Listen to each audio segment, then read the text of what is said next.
I can see a Black Sabbath poster behind you, so I gotta ask you, what do you think about the farewell show, and what is like the most important influence Black Sabbath on you?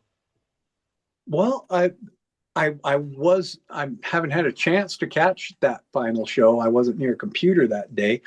Um, but Black Sabbath's influence on us all is, it's without Black Sabbath, there is no anything metal for me, like that's the way I see it, and of course Judas Priest with their influence, Iron Maiden with their influence. Um, but Black Sabbath is ground zero for me. I mean, Black Sabbath, February 13th, 1970.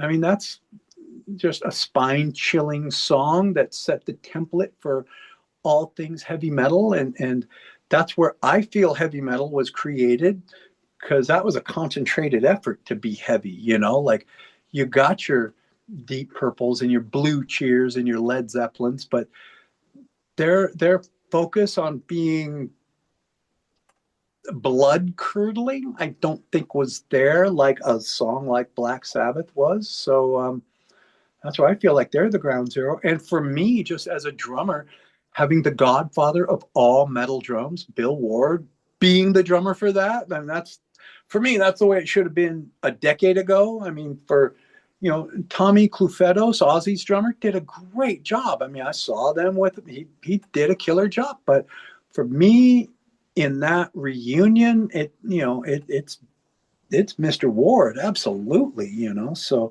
just seeing, having him back behind the kit, I know they only did a handful of songs, so 3 or 4, but I'm sure he crushed it. I know it's pretty good. I sent him a text that morning saying, "Hey, Bill, have a great show," kind of thing, But that's all was right in the drumming world, in the metal world, that Bill Ward had returned to Sabbath for that last day.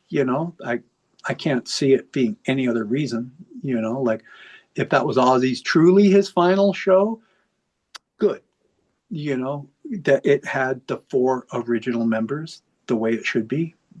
That's the way I see it. But there you go. I'm sure it was an amazing day. I'm sure it's a legendary day of metal. I tell you, we've had a number of legendary metallic occurrences in this year. Was it this year with the Olympics? Was it this year? I forget. Last year, yeah, Olympics. With Gojira, wasn't that Gojira, just yeah, last year. Yeah. Was that last year, Yeah, 2024? Okay. God, was it that long ago? My word. Time is flying.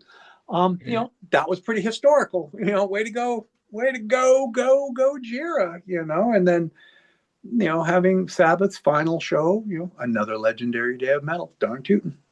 I do have like a legendary anniversaries this year, because Scorpions are having 60th anniversary and Iron Maiden are having 50th anniversary this year. So a lot of anniversaries. Holy moly.